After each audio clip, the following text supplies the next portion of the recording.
Okay, snow leopards, day 4 out of 5. Today's goal is to find out which organisms are doing cellular respiration like we are, and what do we all have in common and what is different. You should complete the following by the end of the period. Answers in your doodle sheet are, and complete the Do All Living Things Give Off CO2 lab. So, in thinking about unity and diversity, do all organisms need energy? Is all life doing this reaction of cellular respiration? So we can say, yeah, of course, organisms need energy, but is all life actually doing cellular respiration like we are? We're going to try and find this out. So our investigation key question is, do all living things give off carbon dioxide? Again, what's our goal? To figure this question out. And then now let's go through the basic procedure. So please take a moment to go and get the lab sheet. Now here we have part B. Notice it's not part A, it's part B. I want you to set up part B first. So you're going to go to the second sheet in your lab, set that up first, because that's key because it takes longer. So with part B, you're going to have 6 test tubes. They're tiny, 6 screws. Each test tube is going to have about 5 drops of phenol red.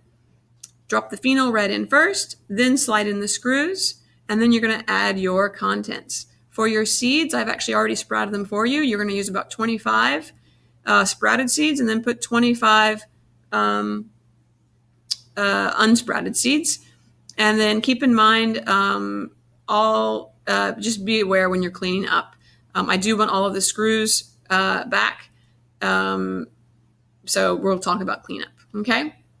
Okay, what's going on? Once you have that 100% set up and it's sitting, then turn to the very back page that's blank and create a data table for all of this. And it tells you in the packet, but you're going to create a data table with 7 columns and 11 rows.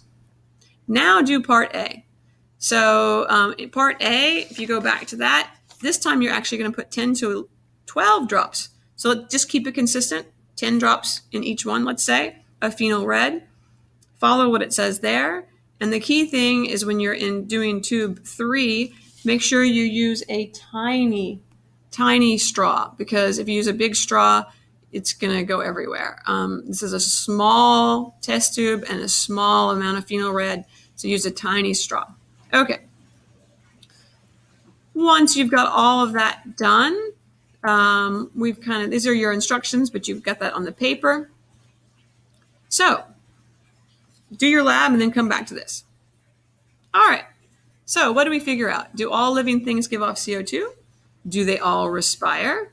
Write your answer in doodle box R.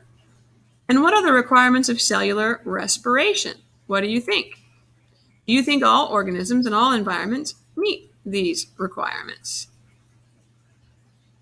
More questions. What about those life forms without mitochondria like bacteria? Do they respire or do something else?